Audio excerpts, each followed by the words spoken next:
right, everybody. Hello. Welcome to the presentation. Thank you so much for being here. Howdy. How y'all doing? How y'all doing? Hey, guys, it is Friday. It's Friday. I am here. You are here. Let us have a great, great time tonight. Tonight. Yeah. So, hey, hopefully you're having a good Friday. Wherever you are, you're going to have a fantastic weekend. And yeah, allergies are cray. So it's just bad here in Kentucky because of allergy season. You know, it's just one of those things. Now, look, here's the deal. Trolls, excuse me. I won't pay attention to your hateful comments because it actually shows more of a projection of who you are as a person to go around making hateful comments. I don't do that to you. And it's a shame that you guys would choose to do that to us. But nonetheless, that just, again, shows the type of individual that you are, because a person who truly has Christ in the heart, they don't troll other human beings. Just a little bit of a heads up on that. But if you guys can't behave, then I'll just put sub chat on for the entire time. I don't care. It doesn't affect me one way or the other. We're just not going to allow disrespect in this platform. Not going to happen. Okay, so that's your one and only warning. Otherwise, I put sub chat on and we're done. That's it. Okay, everybody. Hello, welcome. I appreciate you being here. Well, thank you very much, JMB. That's a beautiful gift. Thank you. Okay, everyone. I'm Bishop Long, and happy Sunday. This Sunday, happy Friday to you. Truly, I tell you what, it's a jam packed. Got a lot of things to talk about. But first, well, thank you very much, Donna. Thank you. Oh, Donna, I think I got your gift. So we'll talk about that in a moment. I thought it was from you. I didn't get a note or anything. And I'll show everybody in just a second. But first, this is what I need Mr. Producer to do. Roll that footage. Fans of Bishop James Long, the renowned exorcist and paranormal expert on KGRA Digital Broadcasting. Now you can carry his wisdom with you. Our Bishop James Long collection features blessed apparel such as St. Benedict hats and tees, as well as home items to protect and inspire.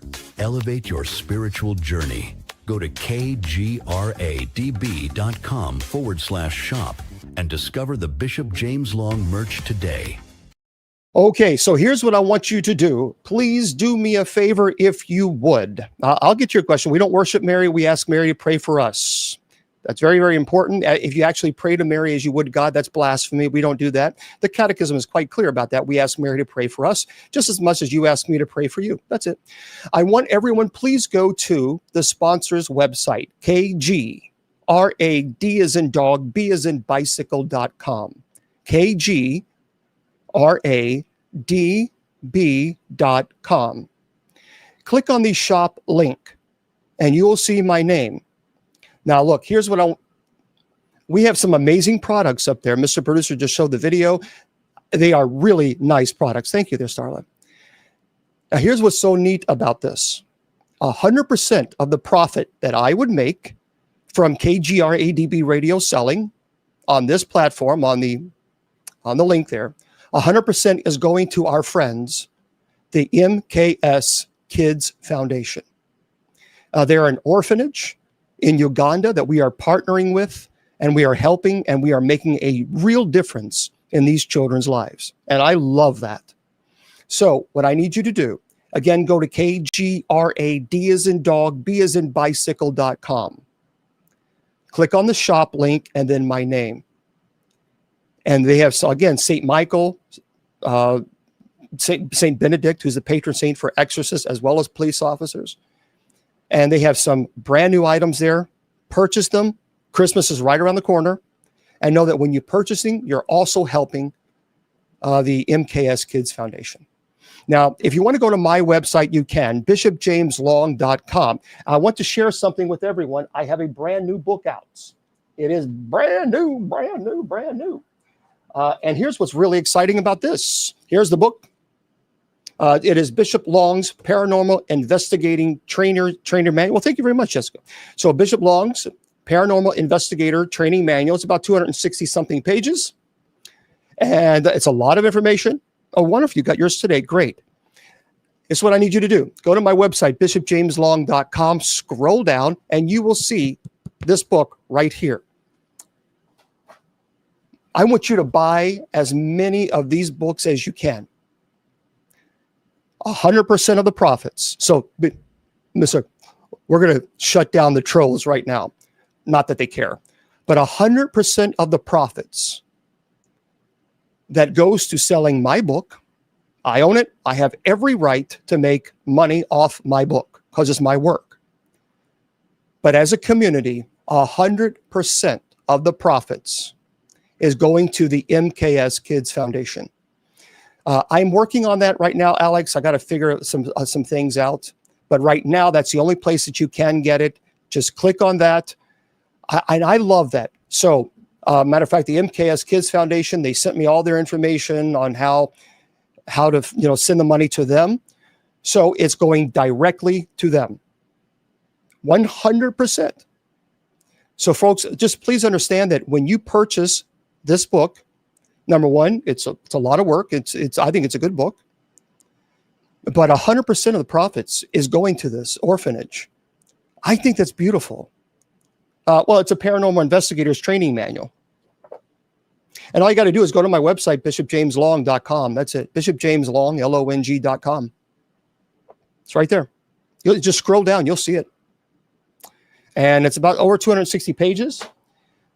And again, 100% of that, 100% of all profits goes to the MKS Kids Foundation. I think it's beautiful. By the way, you can also go to bishopjameslong.com and click on the books link. I think it's books. Let me double check. Hold on one second, Mr. Producer. It is, because I just fixed that the other day because people were asking me, do I have a, yes. So bishopjameslong.com and click on the books link. If you scroll down, they're all there. I have Bishop Long's paranormal training manual. 100% of the profits tells you goes to the kids in Uganda. I have a clergy handbook of prayers, spiritual blessings, my mom's cookbook, Prepared with Love. Also, Jason McLeod's Dark Siege books, which are phenomenal. He actually was trained by the Warrens. And Willie Windwalker Gibson books. And, of course, my dear friend, keep Andrea Perrin in your prayers, your thoughts and prayers as she's battling cancer. Andrea Perrin, and there's House of Darkness, House of Light. It is the true story of the Conjuring House. She grew up in the Conjuring House, so she will know. Really, it's a trilogy. They're great books. And so it's all there for you guys. All you got to do, it's very simple. I can't make it any, bishopjameslong.com. Just go to my website and click on the books link. There you are. So, wonderful. Yeah, my mom was a great cook. But anyway, I just want to give you guys a heads up on that. The paranormal training manual, again, 100% of that goes to the MKS Kids Foundation. Also, I have written a book on demonology that is finished. Judy Ann is a professional editor, and she is editing that now. And I've also completed a book on the book of Revelation. Grace, I will. Send me the book to the face. Send me that URL, if you would. So, yeah. Oh, for misleading people into sin. Oh, you mean giving my work for free to kids in Uganda who have nothing to eat? What are you doing for Christ? That's right. You're going around judging people.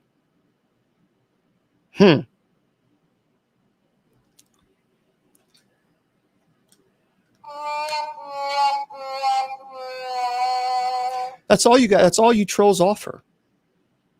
You work hard for the devil? You realize that, don't you?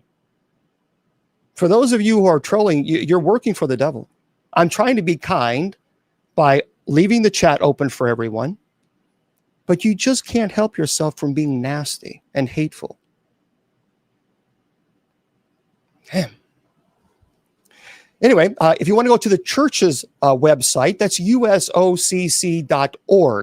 And tonight we pray for people instead of judge and condemn. So for those of you who like to judge and condemn, you might not want to show up because your heads might spin. But if you want to change your ways, why don't you join us in praying for people instead of judging? Because that's what we do. We pray for one another and we lift people's spirits, not judge them. So again, just, oh goodness, you're in the hospital. Hope you're okay. Yeah. Okay. So there we go, everybody. That's all the, that's information. Well, Jason, it's the same thing as far as we don't pray to saints. You ask the saints to, in 2 Maccabees, by the way, in scripture, it speaks of this, but we ask the saints to pray for us just as much as Mary. We don't pray to Mary. We ask Mary to pray for us. So I think people, just like you ask people to pray for you, yeah, it's intercession. You ask people to pray for you. We ask Mary and the angels above in heaven to pray for us. Okay, so for those, sure, no problem. So for those of you so wrong, okay, I would agree with you if you're right. You really should sue your brains for non-support. All right. Anyway, okay. You guys just can't stop, can you? You're so full of hate. There you go. That's it. See you, trolls. Sub chat is on. All right. You're not going to ruin our Friday nights. No matter how evil you are, you failed. You are the weakest link. Goodbye. All right. So tonight we're going to have a very, very cool show. I'm looking forward to it. Hopefully you are as well. Oh, yeah. Yeah, absolutely there, Mr. Producer. Yeah, we'll do that. We'll have to, I'll have to order that. And the problem is a lot of people are asking me, and I appreciate that. They're asking me, if I could sign it. If you buy the book, you can send it to me. The only thing that I ask, and I'll sign it if you want me to, but the only thing that I ask is that you have to pay the shipping to get back to you. Because if I have 100 books sent to me, I can't pay for shipping for all these books because I'm not getting any money off of it at all. I'm donating 100% of it to the MKS Kids Foundation. So I just ask that you pay for the shipping. That's it. You got to do that. All right. Tonight we're going to talk about a topic that should be, it's startling. And I want to remind you that tomorrow I will be in Scarefest in Lexington, Kentucky, where I'll be giving a presentation on demonology and possession, and looking forward to that. Yeah, I know, Paula. You're watching here. Too many trolls on TikTok. That's why we stopped it. That's why I put sub chat on, because the trolls are so demonically oppressed. We're done with them. I try to be nice, and I try to be kind, and I try to extend grace. And then people are just so abusive. They're just so abusive, the trolls. So we put sub chat on, and that'll be on for the rest of the night. Yeah, you can go to bishopjameslong.com, scroll down, and you'll see the ministry's P.O. box. Okay, let's get into it. Most of us have heard about the witch trials. And the things that occurred during these witch trials were unethical, barbaric, demonic, which were primarily led by trolls. And I just find it alarming because, my friends, one thing that I want to share with you is that, they have no shame, is it didn't just happen in Salem. And that's what's so frightening about this. So here's what we're going to do. I'm going to give a presentation on other tragedies, other locations that you may have never heard about. And then we're going to go into the Salem witch trials. I'm also going to talk about the things that they did to determine whether or not you were a witch. Most of us, if we were there and being accused, most of us would have been found guilty. So let's go into this presentation. For those of you who are new, here's what we do. the first hour or so, I do a lecture, as I always do. I always present something to you. And then this second hour, we just have a conversation, share some articles that I found online, and answer some of your questions. All right. I want to talk about the North Berwick witch trials. This happened in the 1590s in Scotland. So King James VI instigated alleged witches after storms and shipwrecks blamed on them. It led to confessions under torture and being unalived. There was public fear, influence of a monarch's paranoia, the use of torture to extract confessions that weren't true.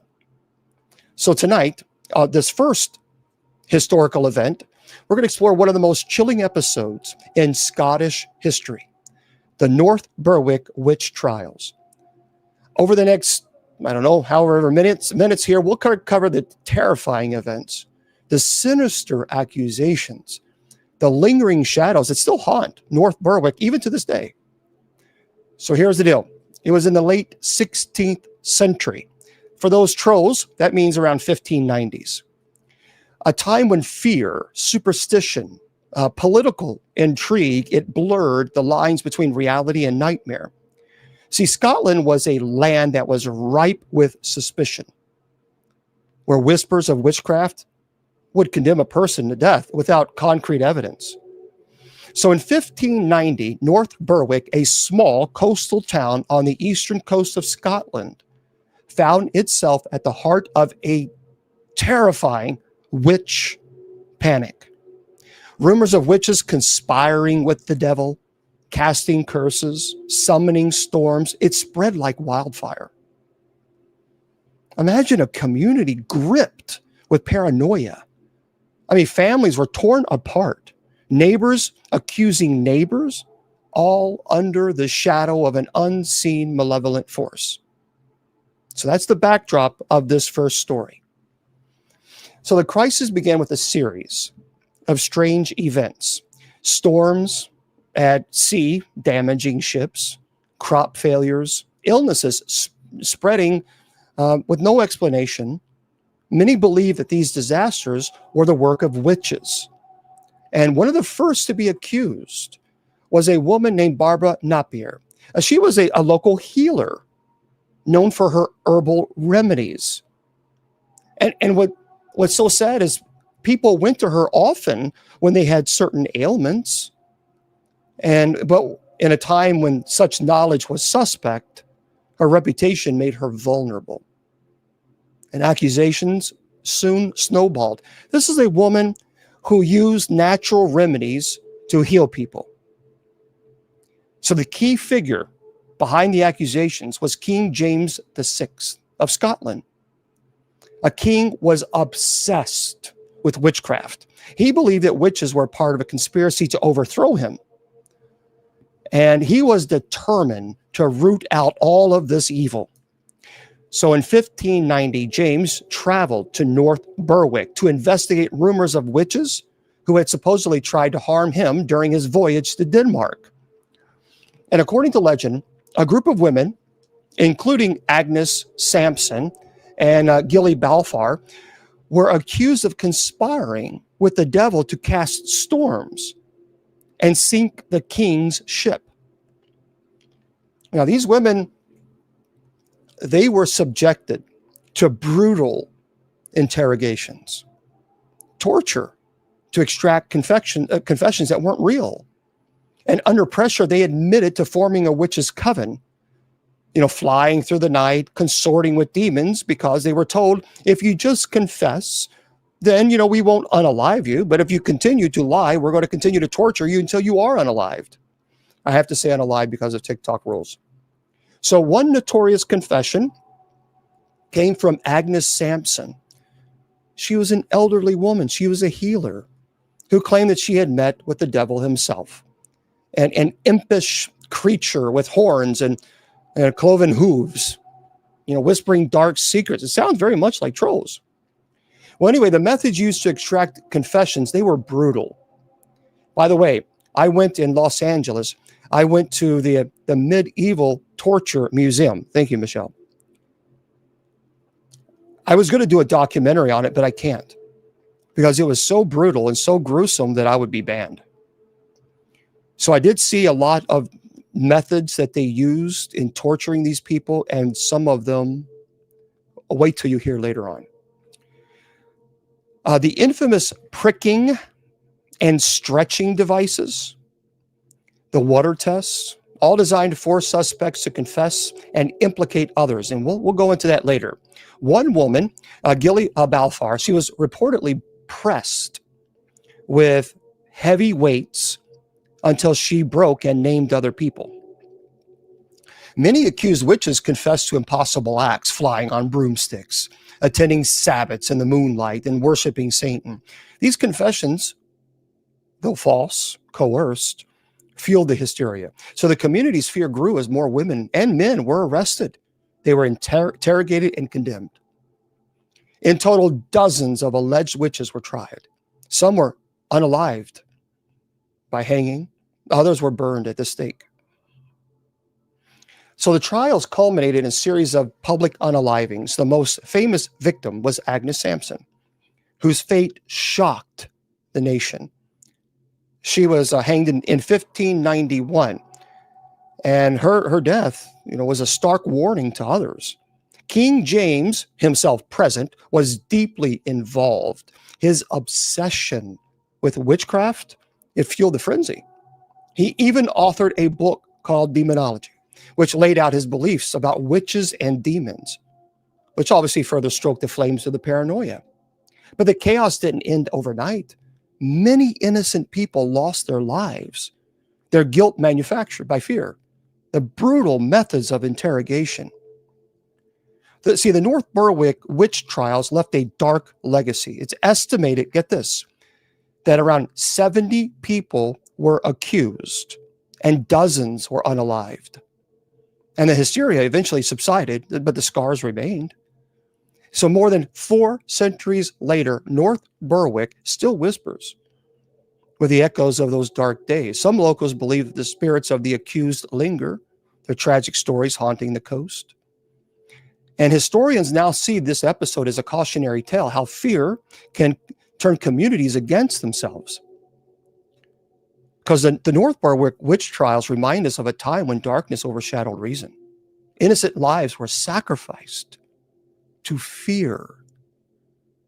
That is a stark chapter in the history of witch hunts. It's a reminder of the terrible cost of hysteria.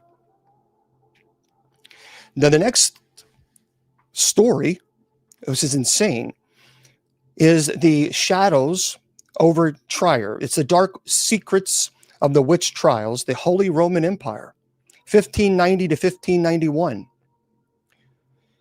So in the early 17th century, at the time of chaos, upheaval across Europe, the Holy Roman Empire, a patchwork of states, it was gripped with religious conflicts, political instability, superstitions rooted deeply in fear. So in the city of Trier, in what is now West Germany, the atmosphere is thick with suspicion. So the city's authorities are obsessed with rooting out devil worshippers, witches, believing that these evil forces, they threaten the very fabric of society. Well, between 1581 and 1631, think of that. The city streets echoed with screams, confessions, ominous crackle of burning. Well, you get the point. 50 years of this.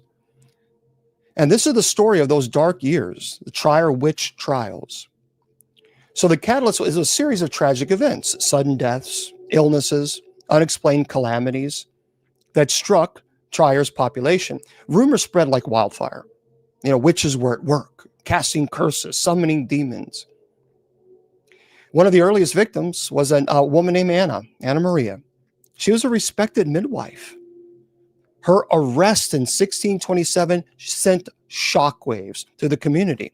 Authorities believe that she was in league with the devil, practicing black magic that caused the city's misfortune. So the inquisitors, eager to demonstrate their power, it launched relentless investigations.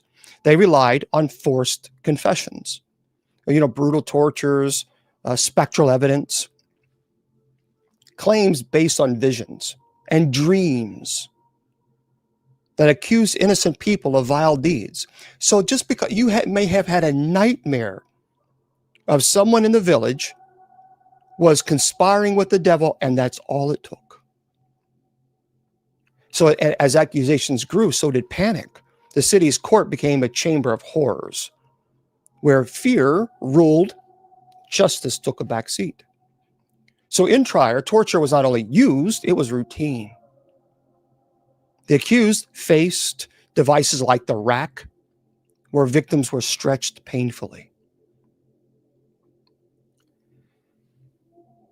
I did see this one at the Medieval Torture Museum, the strappado, where they dangled from their arms, dislocating shoulders. One notorious method was the water torture. And we'll go back, and again, I'll talk about that in a moment. Many, broken by pain, admitted to heinous acts that they knew that they were false. Women, children, even men, no one was safe from the inquisitors' brutality. Some confessed, again, flying on broomsticks, attending satanic Sabbaths in remote forests, sacrificing even infants in cursed rituals. The confessions, they were often vivid, describing even orgies with demons, blood sacrifices, pacts sealed with blood and fire.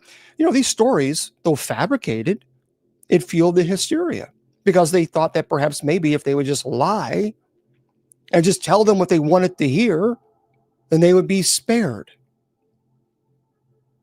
Not so. The core belief driving the trials was that the witches and the devil worshippers engaged in secret, nocturnal rites, Sabbaths filled with dancing, singing, devil worship. Many accused women, like Mary Butner, spoke of demonic familiars, cats, dogs, even invisible spirits, who served as messengers and assistants in the dark deeds. So confessions describe grotesque rituals. People were unalived and sacrificed, blood on altars, the devil himself appearing in visions. And the idea that ordinary townspeople could be corrupted by evil and consort with demons, it created a real climate of paranoia. Everyone feared that neighbor, their family, even their own reflection. So by the 1620s, the unalivings had become daily spectacles. The city's main square, it actually was transformed into a grim stage where people would show up, and gallows and for those prepared for the condemned. In this particular place, victims as young as 10 years old were unalived. Their screams echoing through the city streets. Many refused to confess, maintaining their innocence, even, after the bodies were broken. And one of the most tragic victims, as I mentioned, was Anna Maria, who, despite her innocence, she was tortured into confession and later unalived because she thought by confessing that her life would be spared. And the trials continued around 1631, claiming hundreds of lives, families torn apart. The Trier witch trials are a stark reminder of how fear can distort justice and destroy lives, about how people can use Christianity as a hate tool. For those of you who continue to do this, shame on you. Innocent people accused, tortured, unalived. And historians see this episode as a tragic example of mass hysteria, how superstition, abuse of power, fear can turn communities into battlegrounds. Now, as if that wasn't enough, the witch trials, the shadows over Pendle, the witch trials of 1612 in England, all these are true stories, and this is what makes them even more frightening. And we'll get to the Salem witch trials in a moment. All right. Right. Many, Paula. That's right. Yeah, Paula says the Pendle witch trials took the Many people were unalived. So here's the situation. 1612. In the remote hills of Lancashire, England, a small community, Pendle Forest, superstition, fear, it ran deep. So the villagers, they lived simple, often harsh lives, haunted by, poverty, disease, bad harvest. So amid this backdrop, rumors of witchcraft began to swirl. Accusations are whispered. Neighbors suspect neighbors. Suspicion grows like wildfire. And in this small, isolated community, fear grabs. Innocent women and men find themselves caught in a web of accusations. They were tortured. They were unalived. This is one of the most notorious witch hunts in English history. Here's what happened. The spark was a series of actually troubling events. So livestock dying mysteriously, crops fail, children falling ill. So the local magistrate, Sir Edward Bromley, was eager to prove his authority and rid Pendle of evil. So in March of 1612, a woman named Old Dimdy, whose real name was Elizabeth Southerns, it's a notorious healer. She was a midwife, again, using natural remedies to heal. And she was respected as a midwife. She was accused of witchcraft. Her daughter, Millie, and others in her circle, including Miss Device, became embroiled in suspicion. Allison, she was a young woman. She was accused of cursing a local peddler, John Law, who became ill shortly after this encounter. And under pressure, Allison and others confessed to attending satanic gatherings, flying their brooms at night, casting spells. And they were told, if you just confess and give your life over to Christ, your life will be spared. So after torture, they said, okay, fine, yes, we did it. And then they said, we knew it, and now you're going to be unalived. They lied. The accusation snowballed. Neighbors denounced neighbors. Fear turned into a frenzy. The entire community, desperate to find a scapegoat, obviously, turned to suspicion and the brutal machinery of justice. So in Pendle, torture was the key to extracting confessions. Suspects faced devices like the pricking needle, used to find the witch mark, a supposed devil's mark through the proof of guilt. One of the most infamous victims, as I mentioned, was Allison. But she was older, but despite her age and frailty, she was subjected to relentless attacks. Her body was examined for marks that would condemn her, any mark she had. So Allison, who initially denied her guilt, was subjected to the water test, submerged into water to see if she would sink. And under torture, she confessed to flying, attending Sabbaths, cursing her victims. Many others, by the way, pressed by pain and fear, confessed to bizarre and horrifying acts, flying on broomsticks. And anyway, confessions, often false, were used as evidence in the court. And the line between truth and hysteria blurred. Innocent people were condemned on flimsy, coerced claims. This is the power that people have when you abuse Christianity, when you abuse faith. And by the way, a key part of the trial was the search for the witch's mark.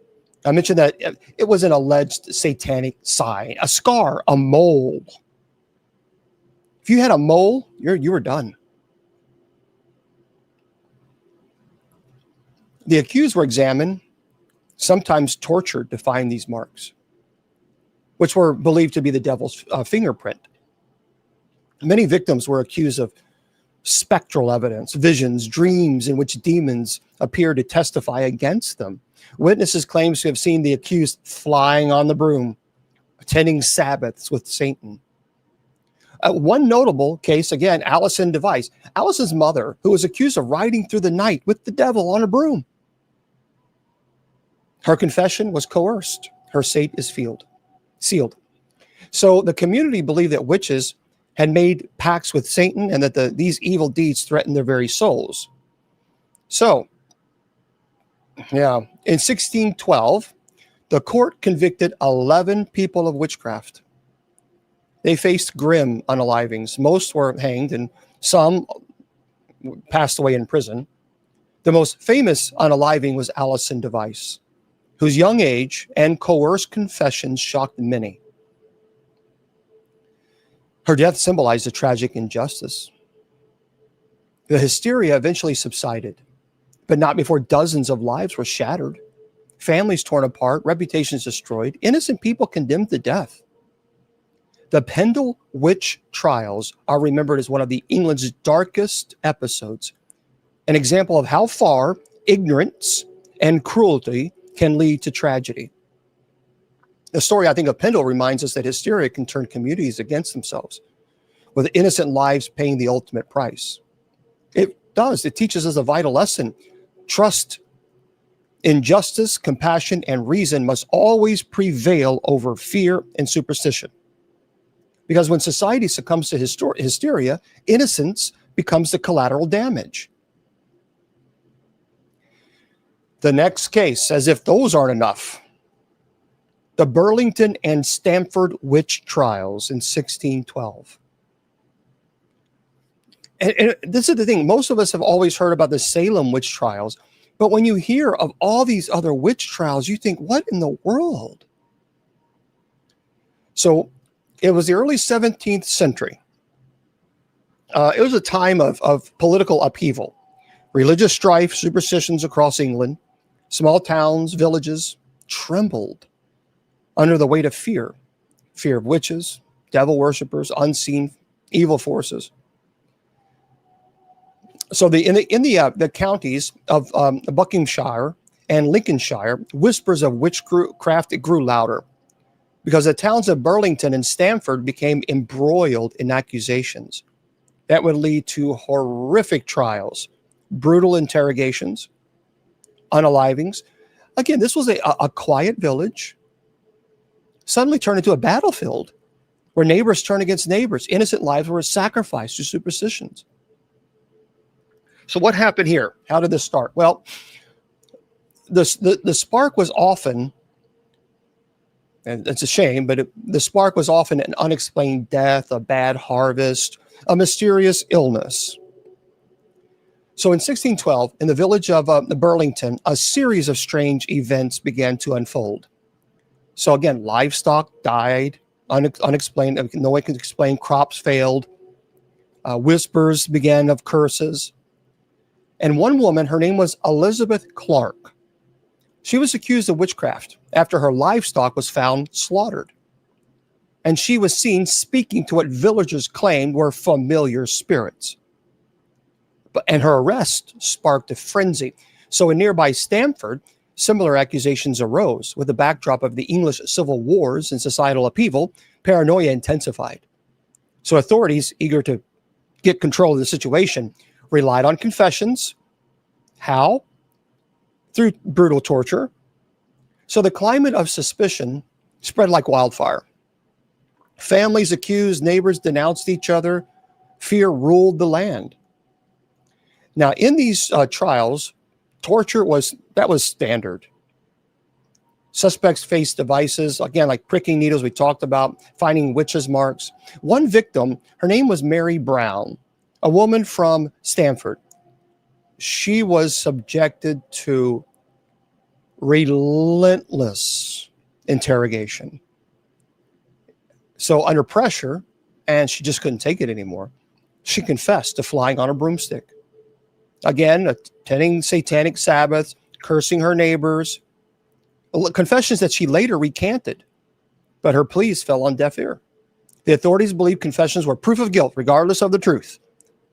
Children, women, elderly men endured these tortures, their screams echoing through the dark interrogation chambers. Some victims broken physically and mentally, signed false confessions that sealed their fate. Even though, again, they were told, confess and give your life to Christ, and your life will be spared. That was a lie. Again, they always look for a witch mark, a mole, a scar, a blemish.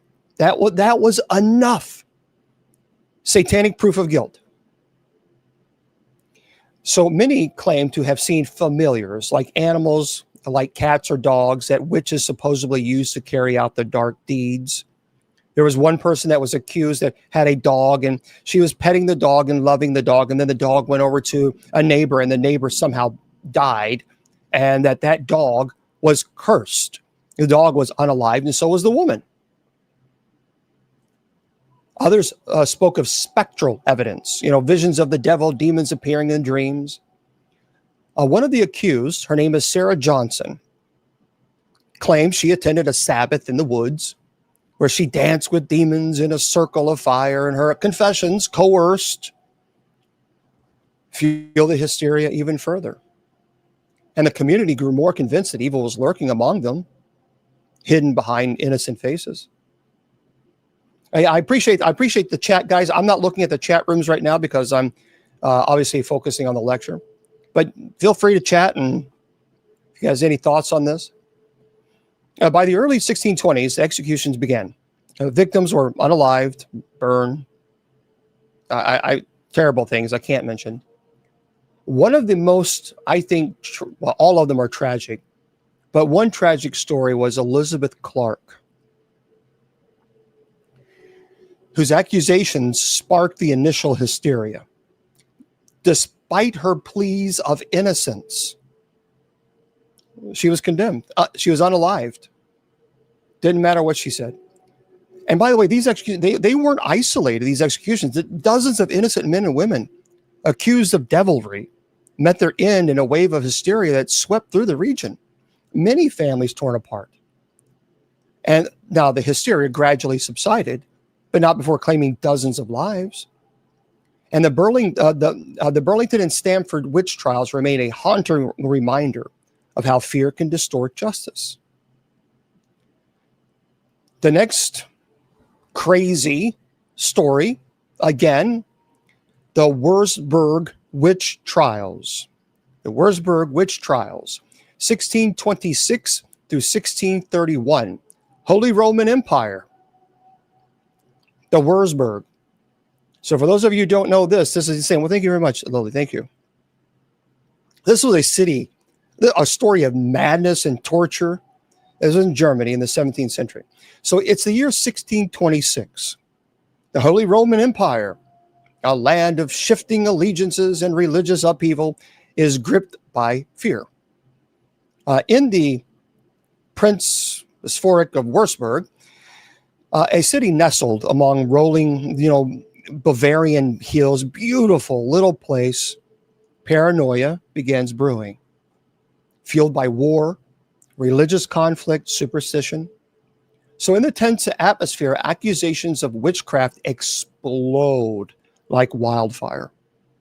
What begins as whispers of evil turned into a deafening roar of hysteria. Innocent people, again, men, women, even children, they're dragged into this nightmare. Imagine this. It was cobblestone streets, just a nice, beautiful area, turns into echoing with cries of the accused, the chilling clang of chains, the unseen shadow of death looming over all of them.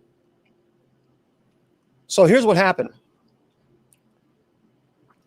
The spark that ignited the trials, it was, again, a series of mysterious events. We're getting an idea of how this starts, don't we? Sudden illnesses among townsfolk, inexplicable deaths, strange visions, rumors of evil spirits, cursed spells, spread like wildfire. So in 1626, a young woman named Maria Schaefer, accused of witchcraft. Her arrest set off a chain reaction. More accusations, more arrest. So the prince bishop at that time, Johann Philipp von Schönborn, it's a man obsessed with rooting out heresy, and he saw witches everywhere. In his mind, it was his goal, this extremist. So his court, eager to cleanse the city, empowered a commission of judges and inquisitors. He was a bishop. Thank you very much, the Corrine. Thank you. And they relied on old, brutal methods. Again, we'll talk about those in a moment. But what truly terrified the entire population was the confessions, or were the confessions. Confessions that painted vivid pictures of nightmarish gatherings, demonic pacts, ritual orgies. So in Würzburg, torture was routine. The accused were subjected to terrible torture. Now, one woman, Katharina Stalker, was pressed with heavy weights, her scream echoing through the cold stone chambers. Under such agony, many people confessed to horrendous acts, flying on broomsticks, sacrificing children, attending devil-worshipping gatherings. The confessions, often false, were believed to be proof of guilt, and the judges, blinded by fear and ignorance and superstition and extremism in their faith, sentenced dozens to death. Some victims, they were strangled, others burnt alive, their bodies left as grim warnings to others. And by the way, the trials stretched on for years. And the core of the hysteria was belief in the Sabbaths. It's nightly gatherings where allegedly witches supposedly met with demons, danced in forbidden circles, plotted against the church and state. Yep, it was the church, the Roman church, that participated in this nonsense. Many accused women, like Maria Morlin, and a lot of people don't like this, but this I'm not going to hide. This is the truth. And Anna Snatcherin spoke of demonic familiars. Again, what are cats, dogs, supernatural beings who serve them and carry out their dark bidding? Confessions that were coerced and forced, children unalived in sacred rites, blood spilled to invoke dark powers, witches packed with the devil. Oh, thank you, Victorine. The idea that ordinary townspeople could be a part of such evil conspiracy, it fueled the fear. So by the late 1620s, the executions reached a fever pitch. The city square turned into a macabre theater. People would show up, mass people, just showing up and watching it, getting ready for this witch to be unalived. It was entertainment hour for them. And primarily, many people would show up and, yeah, get her, because they were so afraid they were going to be accused too. Victims, some as young as 10, were unalived. Now, one person, her name was Maria Morlin. She refused to confess. So they literally broke her body. And her silent defiance haunted the city long after her death. So the trials finally subsided around 1631, but not before claiming hundreds of lives. The Würzburg witch trials are a stark reminder how fear and religious extremism can turn communities into monsters. The next one is the Torsaker witch trial, 1675, Sweden. This is terrible. When you start digging more and more, and you find out there were so many witch trials, like what the heck? So the Torsaker witch trial, 17th century Sweden, in Sweden. So here's the year, 1675, in the remote village of Torsaker, located in the northern reaches of Sweden. It's a land of snow and silence, beauty, where superstitions run deep, and the church's influence looms large. You don't question the church. At that time, you never did. The villagers lived simple, hard lives, farming, fishing, enduring brutal Scandinavian winters. But beneath this quiet veneer, dark fears began to simmer. Rumors of witchcraft, of the devil's influence, spread like wildfire. What happened? Well, a young girl, she fell ill and she passed away suddenly. Suspicion ignites a frenzy of accusations. And in this bleak landscape, hysteria takes hold. And what follows is one of the largest, most brutal witch trials in Swedish history. So the death of a young girl, her name was Ellen. In 1675, her parents, desperate, very superstitious, claimed that she had been bewitched. And soon more children and adults began to fall ill and die mysteriously. The local priest, Lars Paulinus, and the authorities were eager to root out what they believed was Satan's work among them. So they summoned villagers for interrogation. Accusations spread like wildfire. Yeah, a local priest participated. He led it. Neighbors pointed fingers at the most vulnerable, women and elderly. Those with odd reputation. And the fear was palpable. Everyone believed that the devil was lurking in their midst, seeking to corrupt their souls. So the hunt for witches began in earnest. So in Torsaker, torture was unaccepted method. Was a completely accepted method, an integral part of the justice. So suspects face brutal devices, methods designed to break their spirits. They had a water test, and we'll talk about that in a moment. Many victims, exhausted, battered, confessed to attending satanic Sabbaths, flying on broomsticks. There we go again, unaliving children. And among those pressed into confessing was a woman named Marta. She was an elderly woman. She maintained her innocence until the end.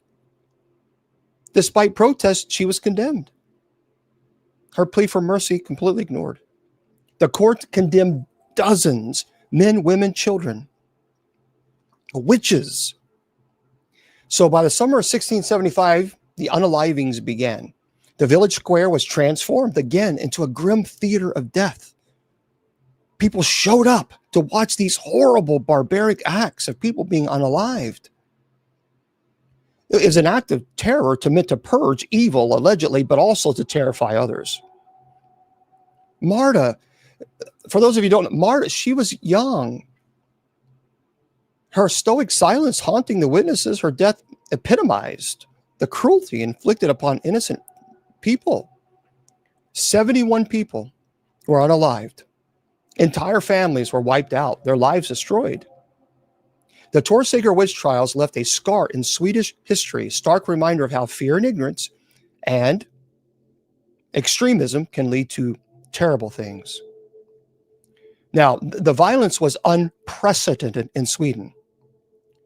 But here's the final tally, if you want to know. It is estimated that over 300 people were accused in this small town. 71 were unalived.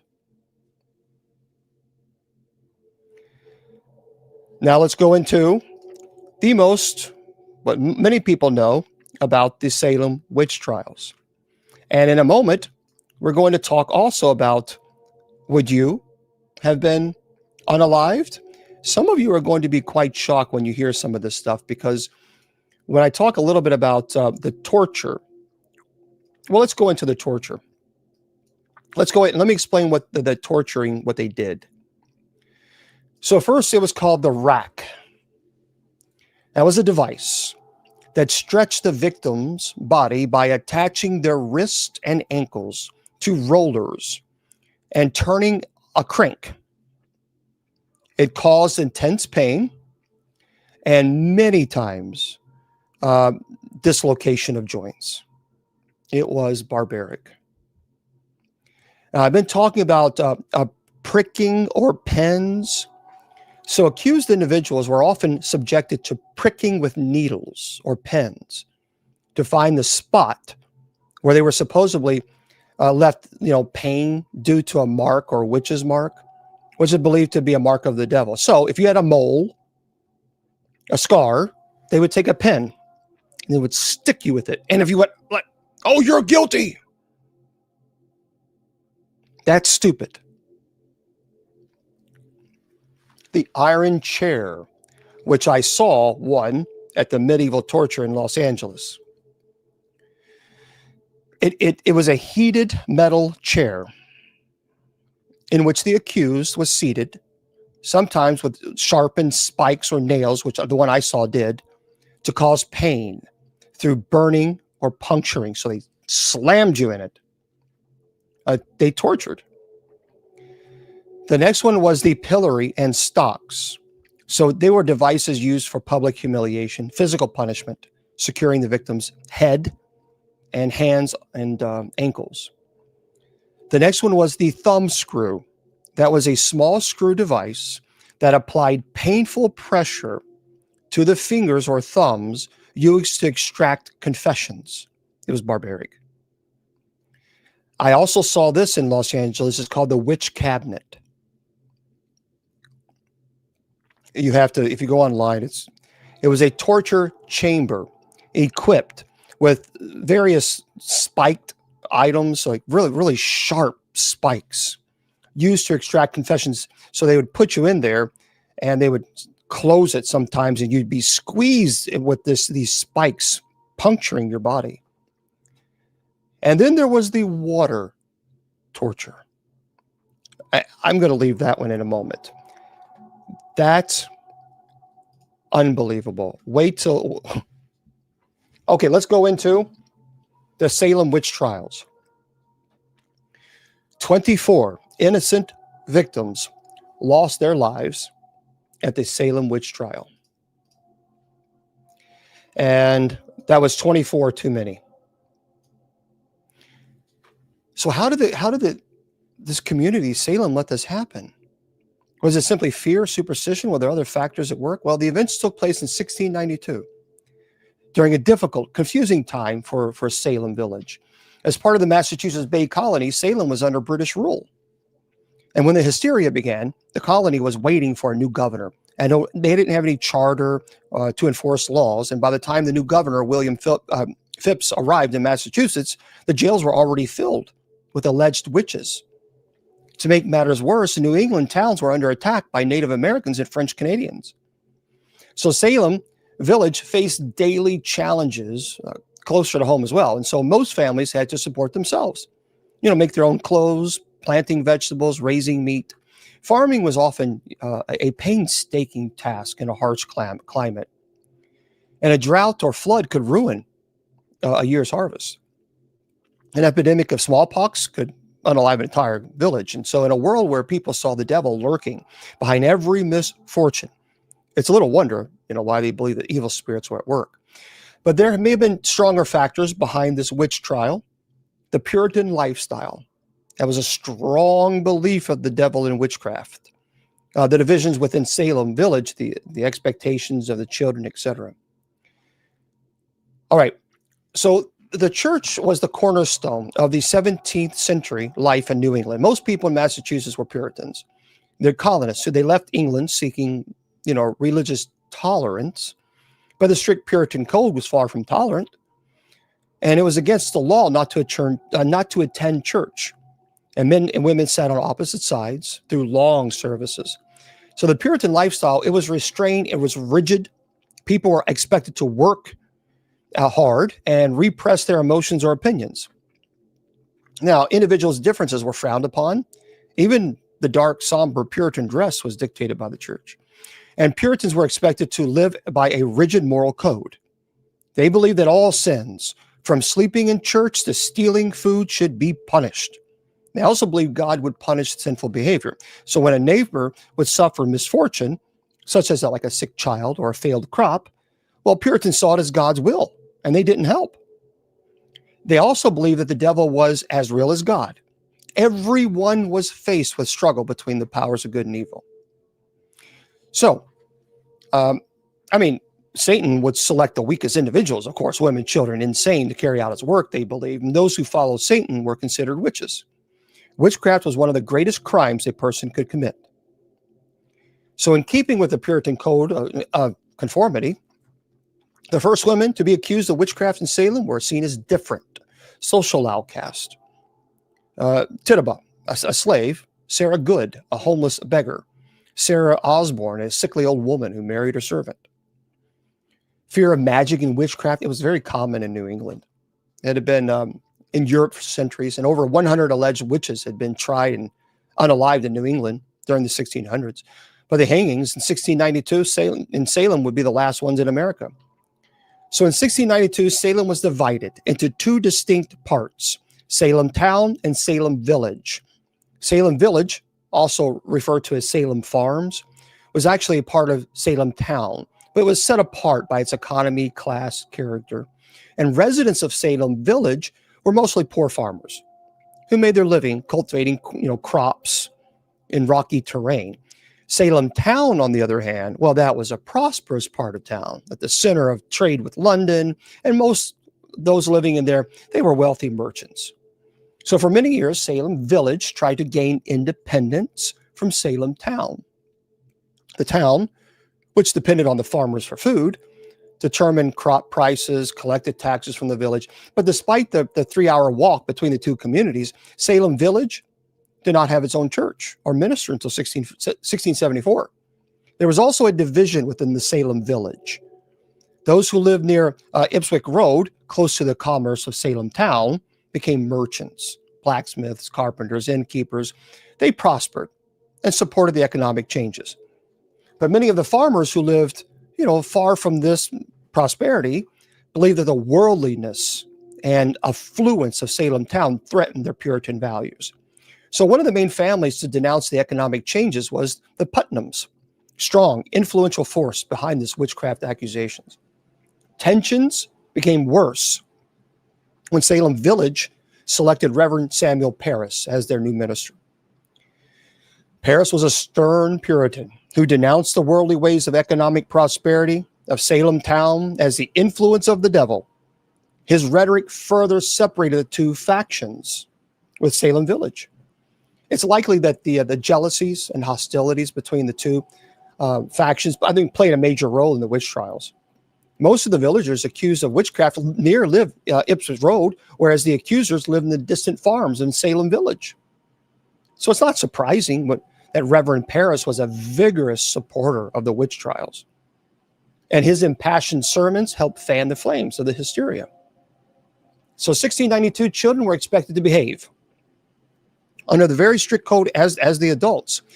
Chores, attending church services, repressing individual differences, any show of emotion, like excitement, fear, anger, that was discouraged. Disobedience was severely punished. Children rarely played, as toys and games were scarce. Puritans saw those activities as sinful distractions. But unlike young girls, boys had a few outlets for their imagination. They often worked as apprentices outside the home, carpentry, crafts. Boys were also allowed to explore the outdoors, hunting and fishing. On the other hand, girls were expected to tend to the house, helping their moms cook, wash, clean, sew. And many children learned to read, but most households owned only the Bible and other religious works, including a few that described evil spirits and witchcraft in great detail. Thank you. So there were a few books written for children, but these often warned against bad behaviors and punishment. Such was the world of Abigail Williams and Betty Parris during the long winter of 1692. And there was little to feed their imagination that did not warn of sin in eternal punishment. It's no wonder that the young girls were so captivated by Tituba's magical stories and fortune-telling games. So these activities were strictly forbidden, which must have filled them with fear and guilt. And this may have been one of the reasons for the hysterical behavior. So at one time, the young girls were forbidden to act out or express themselves. It's easy to see why they were so enraptured by the attention they received when they became bewitched. Now, of course, there are probably many factors behind the girls' actions, thank you. But what is more surprising than the accusations from these imaginative young girls is the reaction from the community. The girls may have sparked the witch hunt, but it was the adults who set the wheels into motion. So the belief in witches and witchcraft was widespread in 1692 in New England. One of the most ardent believers was Cotton Mather, a respected Boston minister who wrote on many religious topics. And Mather's 1689 book, Memorable Providences, described a case of supposed witchcraft that had occurred in Boston the previous year. 3 children had begun acting strangely after a disagreement with an Irish washerwoman, Mary Glover. And after examining the children, well, Mather concluded that they were innocent victims of Glover's witchcraft.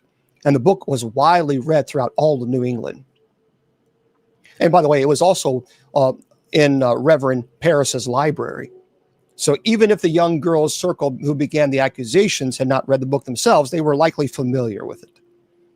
But Mather played a much more direct role in the Salem trial. You see, his sermons and written works fanned the flames of the witchcraft hysteria. He declared that the devil was at work in Salem and that witches should face the harshest punishment.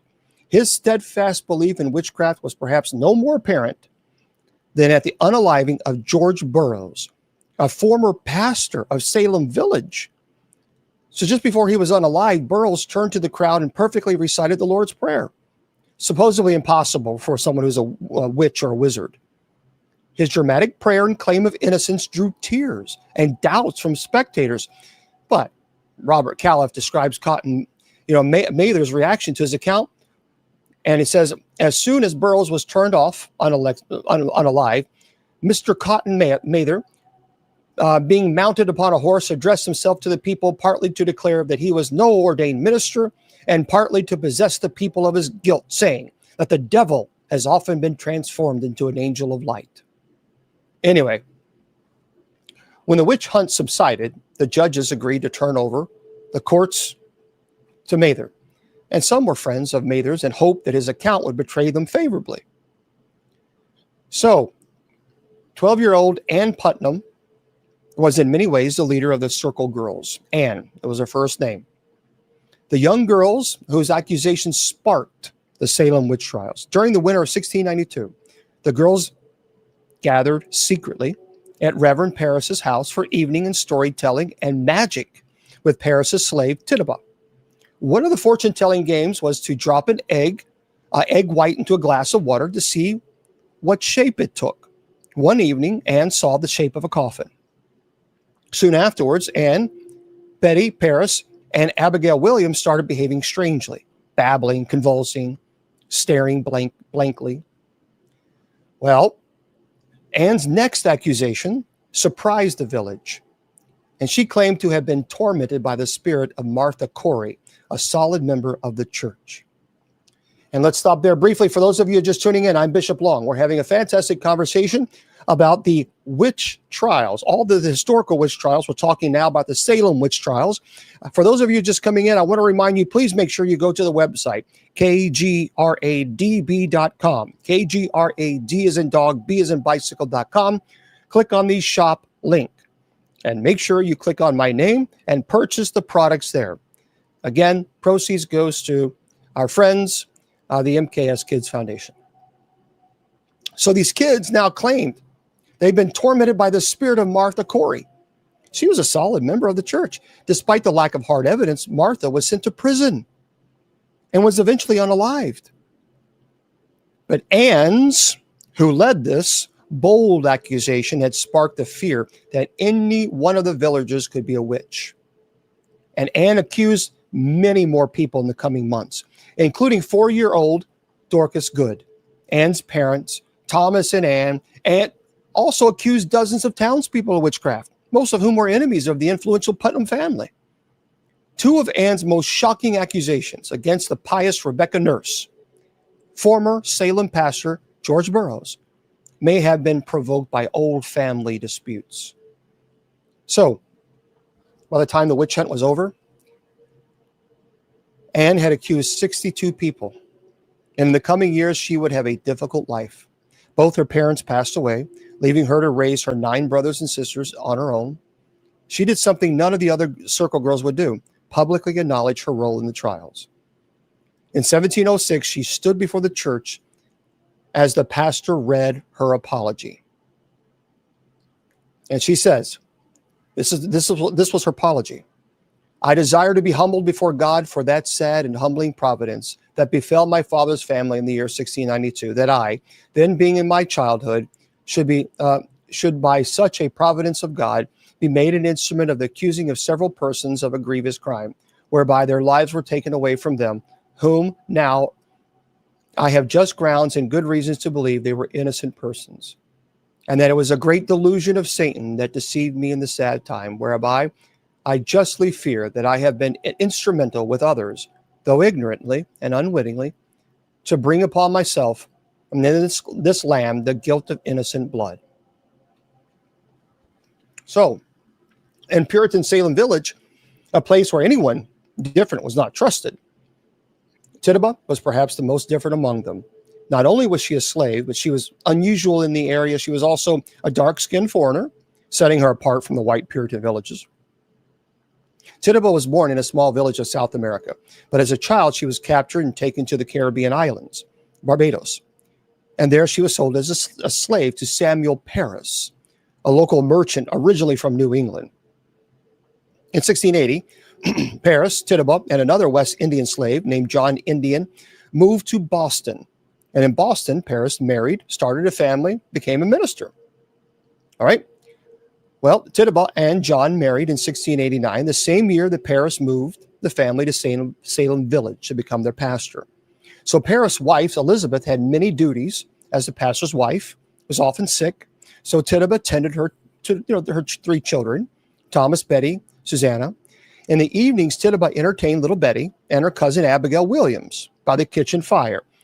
She played fortune-telling games, told them stories of magic and spirits of the Caribbean.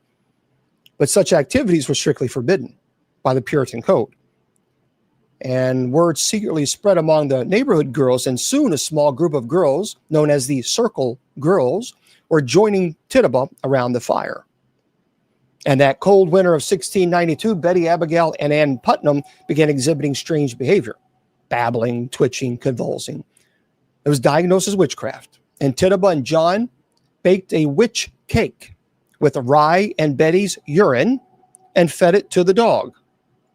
It was believed the dog was a familiar, a witch's helper.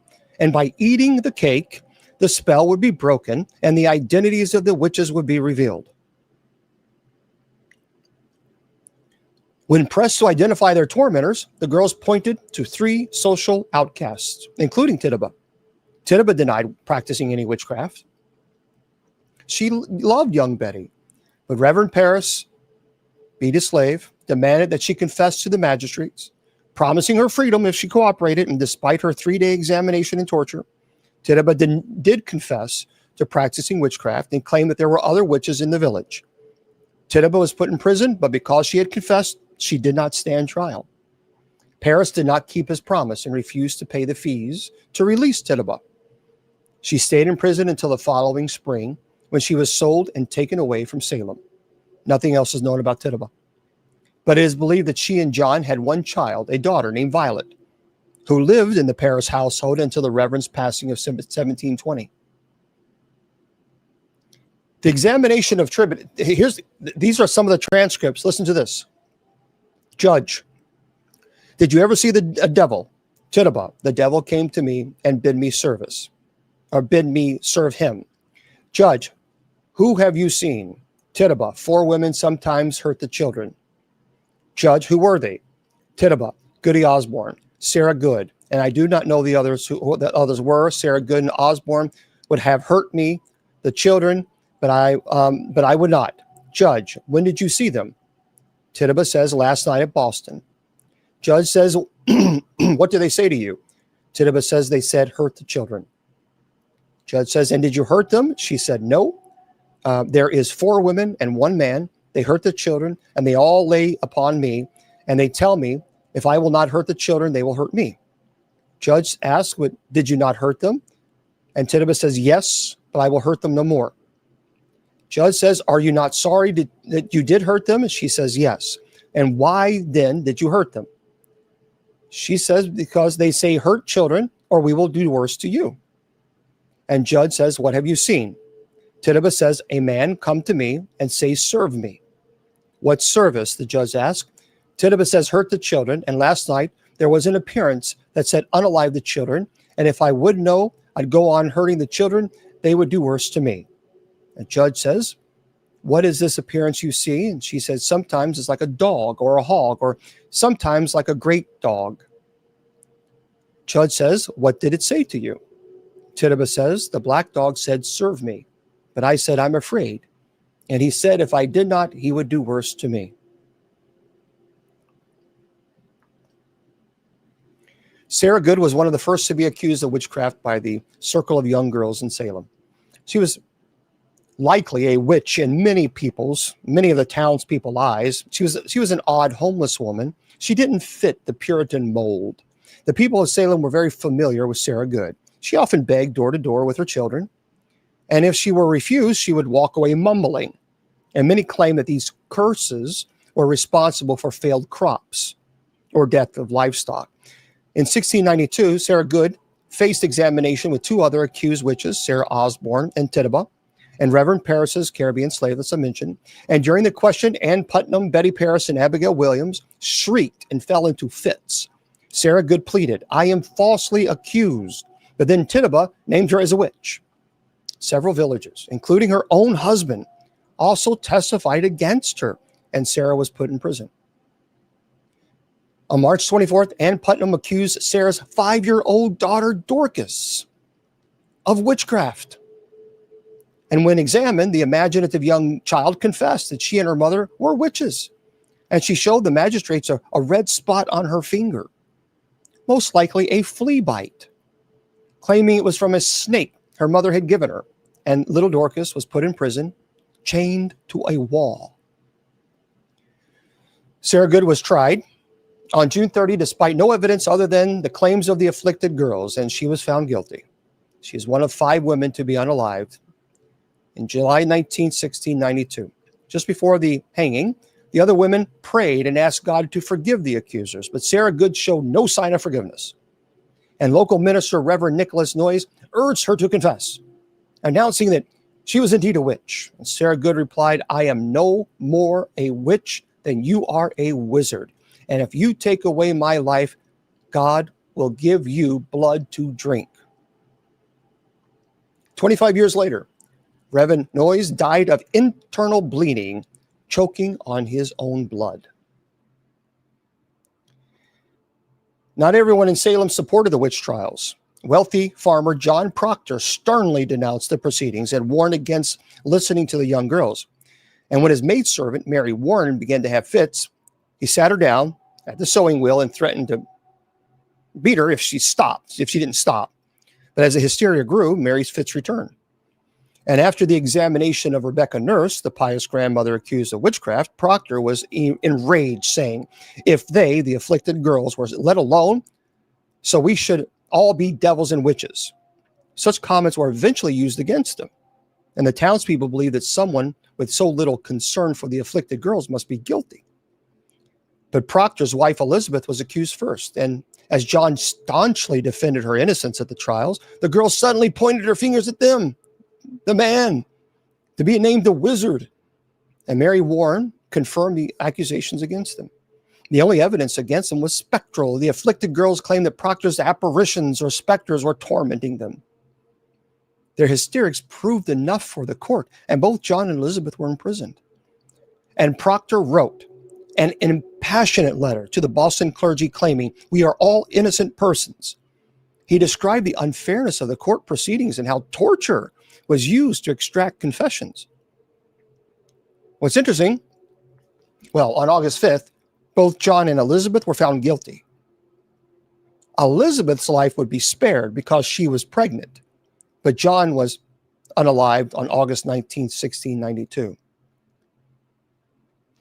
And then, of course, Mary Esty, a wife and a mother of 7, was well respected in Salem. She was kind, religious woman, dignified demeanor, fit the strict Puritan mold, but she was not safe from the hysteria. She was accused of witchcraft in 1692. The accusations shook the village. Unlike some of the other alleged witches, she was not a social outcast, outspoken woman. Perhaps the accusations was inspired by envy. See, the Estes owned a valuable farm in Salem. Or maybe Mary was a likely target after the conviction of her sister, Rebecca Nurse. Mary was calm, respectful during her examination. But the afflicted girls' cries, they were insistent, and she was sent to prison. She was eventually set free a few days later, but Mercy Lewis cried out that Etsy's apparition was strangling her. Her fit was so severe that Mary was put back into jail. And on September 9th, Mary Etsy was tried and condemned, despite her saying, I never complied, but prayed against Satan all my days. And I will say it, if it was my last time, I am clear of this sin. But before her execution, she wrote a letter to the judges asking that no more innocent blood be shed. And Etsy and 7 others were carted to the Gallows Hills on September the 22nd. Ridiculous. Now, for those of you who are wondering, what are the trials? Would you have been found guilty? Listen to this from the History Channel. This is insane. First, they would give you this swimming test. So as part of the infamous swimming test, accused witches were dragged to the nearest body of water, stripped to their undergarments, bound, and then tossed in to see if they would sink or float. Since witches were believed to have been spurned or have spurned the sacrament of baptism, it was thought that the water would reject their bodies and prevent them from submerging. So according to this logic, an innocent person would sink like a stone, pass away. But a witch would simply bob up and down on the surface. Well, the victim typically had a rope tied around their waist so they could be pulled, from the water if they sank. But it wasn't unusual for an accidental drowning death to occur. So witch swimming derived from the trial by water, an ancient practice where suspected criminals and sorcerers were thrown into rushing rivers to allow a higher power to decide their fate. By the way, it was banned by most European countries in the Middle Ages, only to reemerge in the 17th century as a witch experiment. So if in fact you sank to the bottom, well, you're innocent, but by the time they pulled you up, you probably already drowned. But if you bobbed, you're guilty. Another one, the prayer test. You see, medieval wisdom held that witches were incapable of speaking scripture aloud. So accused sorcerers were made to recite selections from the Bible, usually the Lord's Prayer, without making any mistakes or omissions. And while it may have been simply a sign that, the suspected witch was illiterate or nervous, any errors were viewed as proof that the speaker was in league with the devil. So this twisted test of public speaking in front of everyone, it was commonly used as hard evidence in witch trials. In 1712, it was actually applied in the case of Jane Wynnum, an accused witch who supposedly struggled to speak the words, "Forgive us our trespasses and lead us not into temptation," during her interrogation. But still, even a successful prayer, that didn't guarantee an acquittal. As a matter of fact, during the Salem witch trials, the accused sorcerer, George Burroughs, flawlessly recited the prayer. But the person said, no, it's a devil's trick. That didn't save him. The next one was called the touch test. So the touch test worked on the idea that the victims of sorcery would have a special reaction to physical contact with their evildoer. In cases where a possessed person fell into spells or fits, so here's what would happen. The suspected witch would be brought into the room and asked to lay a hand on the accuser. Just to put your hand on the shoulders. A non-reaction signaled innocence. But if the victim came out and on their fit, that was a sign of proof that the suspect had placed them under spell. How ridiculous is this? The touch test actually played a famous part in the 1662 trial of Rose Cullender and Amy Denny, 2 elderly English women charged with bewitching a pair of young girls. The children had been suffering from fits that left their fist clenched so tightly that even a strong man could not pry their fingers apart. But early tests showed they easily opened whenever Cullender or Denny touched them. So to ensure their reaction was genuine, judges had the children blindfolded and touched by other members of the court. The girls unclenched their fist anyway, which suggests that they were faking. But even this was not enough to prove the women's innocence. Cullender and Denny were both later hanged as witches. I mentioned this earlier, the witch's cake. This is crazy. It's a bizarre form of counter magic. So the witch cake, it was a supernatural dessert used to identify suspected evildoers. And in cases of mysterious illnesses or possession, witch hunters would take a sample of the victim's urine, mix it with rye meal and ashes, and bake it into a cake. The stomach-turning concoction was then fed to a dog, the familiars, animal helpers of witches, in the hope that the beast would fall under its spell and reveal the name of the guilty sorcerer. Well, anyway, during the hysteria that preceded the Salem witch trials, the slave Tituba famously helped prepare a witch cake to identify the person responsible for bewitching young Betty Paris and others. Well, the brew failed to work, and Tituba's supposed knowledge of spells and folk remedies was later used as evidence against her when she was accused of being a witch. The next one, the witch's mark. I think most of us would be in trouble. So witch hunters often had their suspects stripped, publicly examined for signs of unsightly blemish that witches were said to receive upon making their pact with Satan. The devil's mark could supposedly change shape and color, was believed to be numb, insensitive to pain. So prosecutors might also search for the witch's teat, is what they call it. It's an extra nipple allegedly used to suckle the witch's helper animal. Anyway, in both cases, it was easy for even the most minor physical imperfection to be labeled as the work of the devil himself.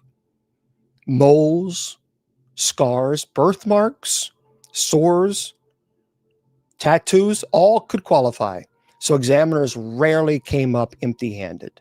In the midst of witch hunts, desperate villagers would sometimes even burn or cut off any offending marks on their bodies, only to have their wounds labeled as proof of a covenant with the devil. Imagine burning a mole or something, burning it off of your body. That's painful enough. But because now there's some type of mark that leaves, well, that's a witch.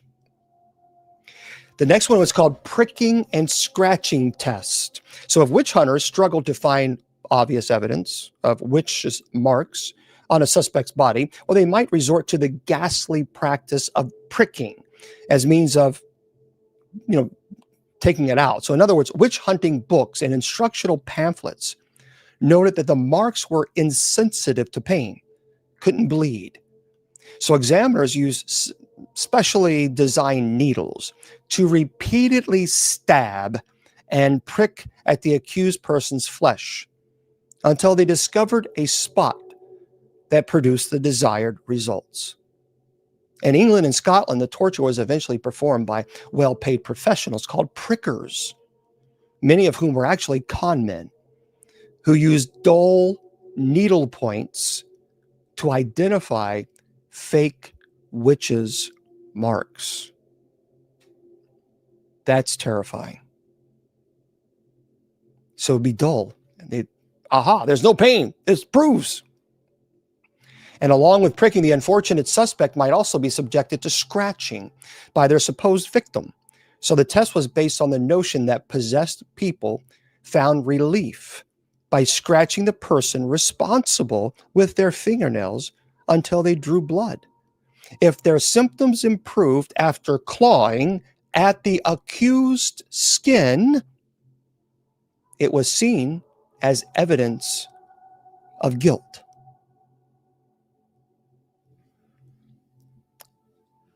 That, I hope everyone understood what I said there.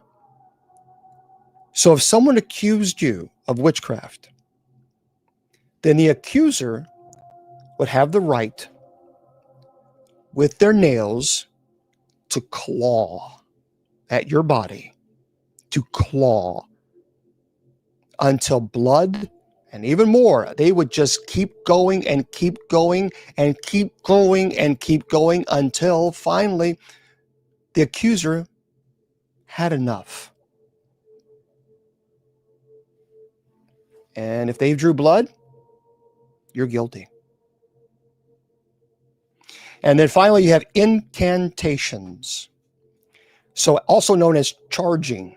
So the test involved forcing the accused witch to verbally order the devil to let the possessed victim come out of their fit or trance. Thank you very much. Thank you.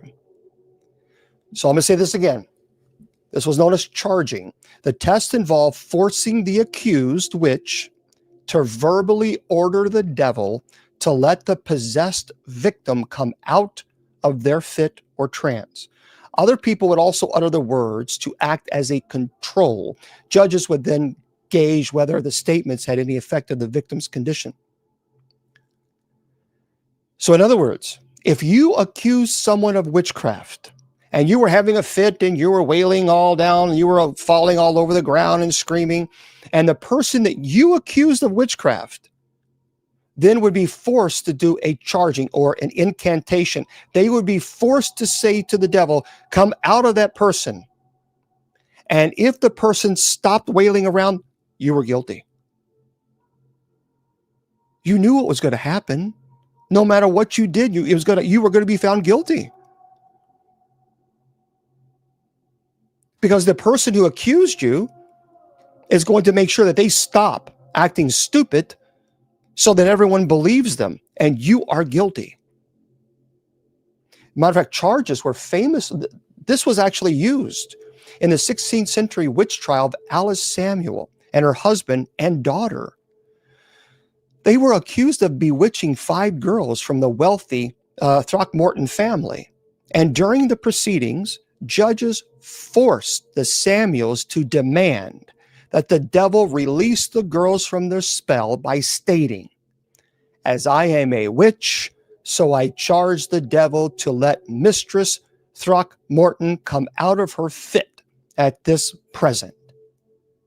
And when the possessed girls immediately recovered, the Samuels were found guilty, and they were hanged as witches. My friends, the reason I think this is so important, not only, of course, obviously, we know about the Salem witch trials in October, but I think it's important to do these presentations to remind you of the dangers that come with extremist views, especially extremist views when it comes to religion. It is incredibly frightening to know that this actually happened and that people lost their lives simply because, one, they didn't have any power, no control, and they were so falsely accused by people for no variety of reasons. And innocent people, including children, lost their lives because of religious fanaticism. We can never, ever go back to a culture of religious fanaticism. Because the moment we do, the moment we do, then we open the door for things like this to occur. What's frightening, what's really frightening, is that everything that I said to you today is based on true events, true historical events. And that to me is more alarming than anything. Okay, so that is your presentation on the historical witch trials.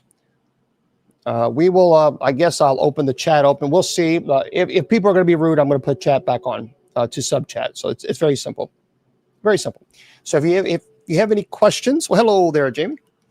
If you have any questions, you're more than welcome to jump in and ask them. Well, thank you. Oh, you better be careful. I might be accused of witchcraft, having a witch hat.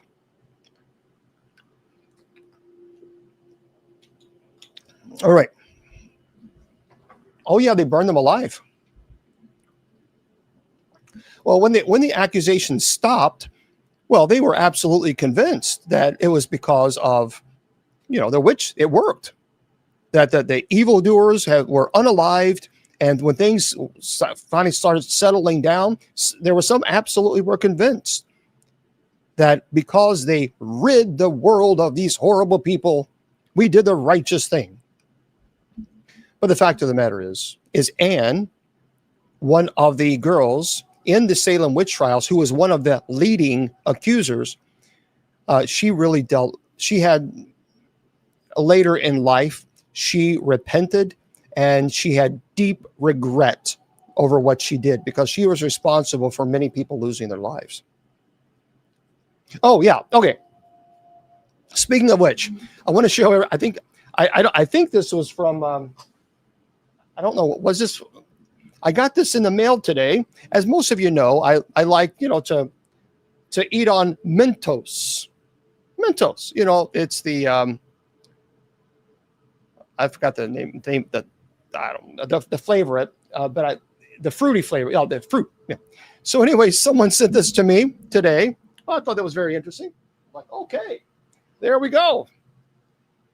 The Mentos. So we got a big old Mentos. I didn't even know they had a Mentos animal or snackles. So anyway, unfortunately, there was no picture or note on it. So I don't know. Don't know 100% who sent that.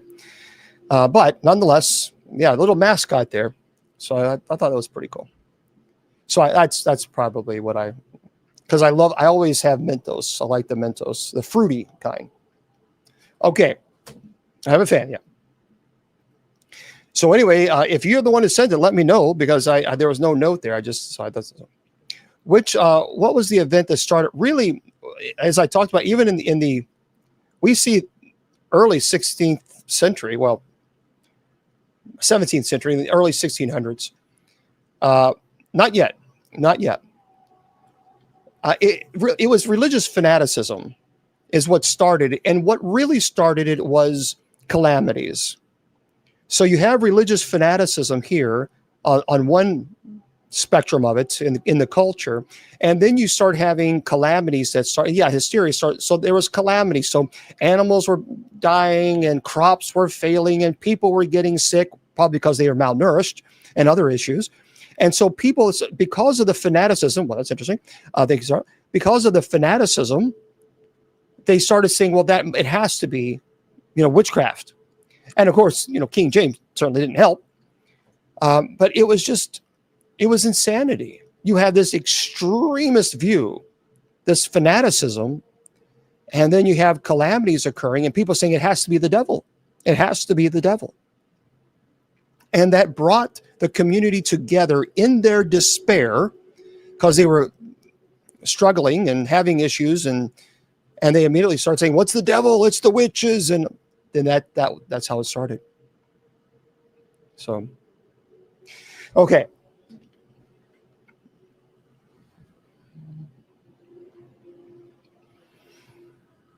I think the victims were, 99%, if not 100% of them were innocent.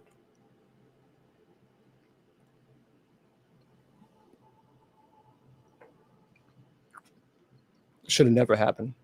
Never. And the fact that it did is barbaric. By the way, let me read this story to you guys very, very, very quickly. This is real interesting. A little too late now. I saw this. I've got to tell you. Hold on one second. Where is it? Hold on one second. If I can find it. Oh, here it is. Like, boy, thanks a lot. Appreciate it. And this is by T.K. Randall. I saw this. I've got to tell you guys. Listen. T.K. Randall writes this. Centuries ago, the crimes of being practicing witch based on flimsiest of evidence was punishable by death. It's been 373 years since 7 women, Anne Ashby, Mary Brown, Anne Martin, Mildred Wright, Susan Bickerton, Anne Wilson, and Mary Reed were unalive for the crimes of bewitching 3 children and bargaining with the devil for exchange of demonic powers. They were hanged on July 30th, 1652 in Peniton Heath in Kent. This is in England. Now, nearly 4 centuries later, there's a growing movement of people hoping that these women, along with many others in the country who were also trialed as witches, formally pardoned. You're 373 years too late. Anyway, these historic acts of unaliving cannot be undone, but those women can be granted a general pardon, said Maidstone Borough Council leader Stuart Jeffrey. Not everyone, however, agrees with the motion, instead arguing that it was a waste of taxpayers' funds. Quote, for some people, it's completely pointless and achieves nothing, said local councillor Claire Kahili. Yes, these women we will never know, though maybe they'll rest a little bit more peacefully, but I think it sends a strong message that injustice will be called out and fought against. Well, at the end of the day, they weren't witches, they were just women. Sadly, the case of these 7 women is certainly not a one-off, and the same thing happened to countless other witches across Britain who had their lives cut short in a similar manner. Suspicion of witchcraft could arise from anything. Even diseases could be blamed on witches. So nonetheless, now 373 years later, these women are going to get their reprieve. Woo, yeah. Yeah, I think that's a good point, Paula. Paula says mediumship came under witchcraft. It's even still today. Even still today, people who are psychic mediums, well, you are accused of being witches. You're accused of doing the work of the devil, and blah, blah, blah. Let me make this very clear. And I really don't give a rat's behind who likes this or not. I don't care. I know for a fact that there are people that are gifted. Whether you like it or not, you can go ahead and run your mouth just like all the extremists that you want. But I'm going to tell you something. I'll tell you the story, and I'll answer the question in just a second. Hold on. Let me make this very clear to you. And this is why I know that there are people that are gifted. Number one, I know Willie Wynn Walker Gibson. Starla is our friend. She's gifted. I know Chip Coffey. He's a friend of mine. He's gifted. And let me just say this also. I was a chaplain for a major metropolitan police department. And I was one of those people at one time that thought, I don't know about these psychic mediums, because I was brought up in a I'd say relatively strict, I guess, a conservative family. Until I was there, I saw it. And for all those hater-gators out there, you don't know what you're saying. There was a missing person, and a medium, psychic medium, contacted the police and gave them information on where they could find the remains of the person. The psychic medium didn't unalive them. And so they asked me, they wanted clergy there so that the family wouldn't run on the scene they didn't want any evidence, messed up. So I was there with the family. This family was very anti-psychic medium. They didn't believe in them. They thought they were the work of the devil, but they went there to see, in fact, if it was there. I was there. I saw it. They found the remains of the missing person within 5 feet of where this psychic medium said that they would find the remains. I was there. I saw it. Now, immediately, the naysayers are going to say, well, it was doing the work of the devil.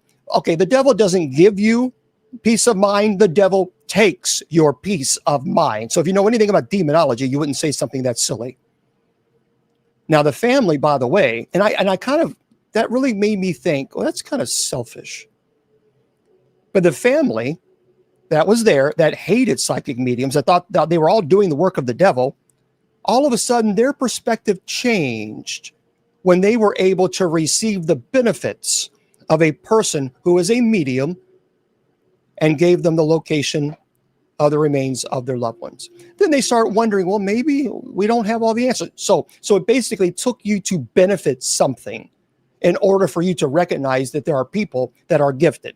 Now, see, I will tell you this. There are many clergy, and I speak to them behind the scenes. They've told me, I believe in psychic mediums. Absolutely, I believe that there are people that are gifted. In public, they'll never tell you. They'll never say that. But that's fine. That's their choice.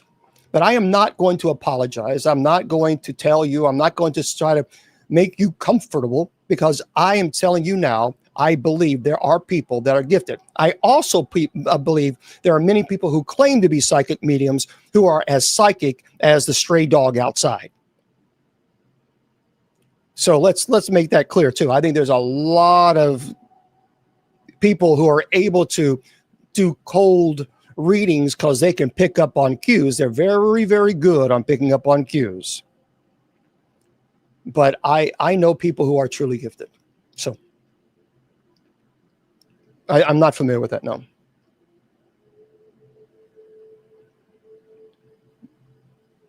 Oh, Choots. Oh, okay. Well, thank you very much. Thank you very much. I appreciate that. Thank you for letting me know that. Thank you very much. I appreciate that, Choots. Okay. Hello there. So anyway, I just think that it's sad that it took them benefiting something before they were willing to be a little open-minded and perhaps maybe question the fact that, could this be real? Same thing with paranormal investigators. I get so sick and tired when I hear these people, when people run their mouths and say, oh, the paranormal investigators are doing the work of Satan. I always tell people, just shut up. Don't talk to me anymore. If you're going to say that, you're a hypocrite. And I'll tell you why I say that to these people. They're always saying, paranormal investigators, they're doing the work of the devil. They're doing the work of the devil. I don't see you answering the calls at 3 o'clock in the morning.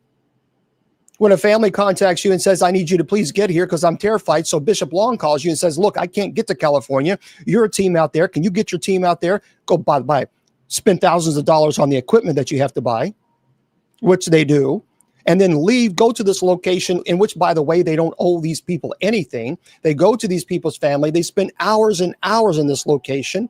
They investigate, possibly putting themselves in danger.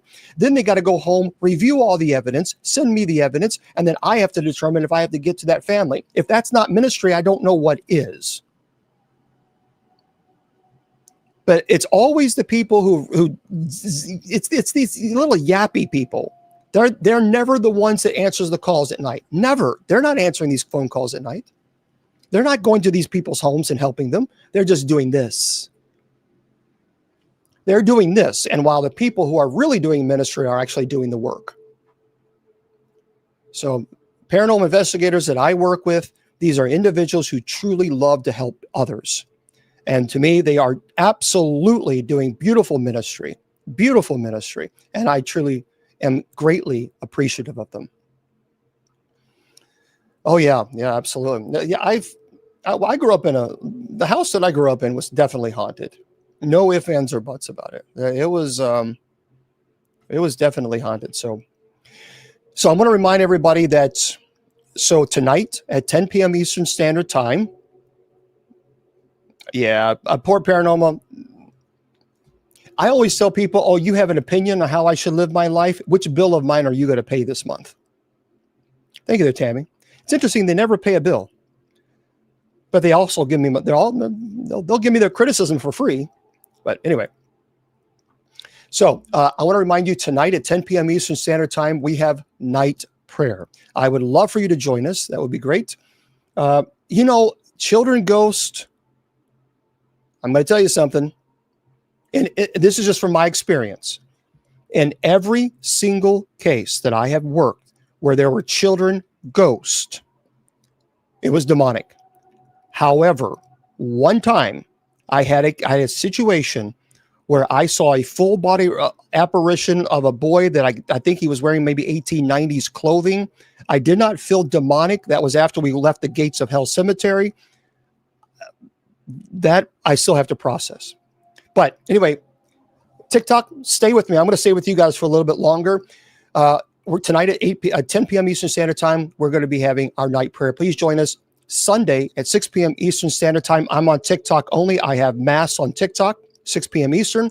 And then 8 p.m. Eastern on Sunday, we have Bible study.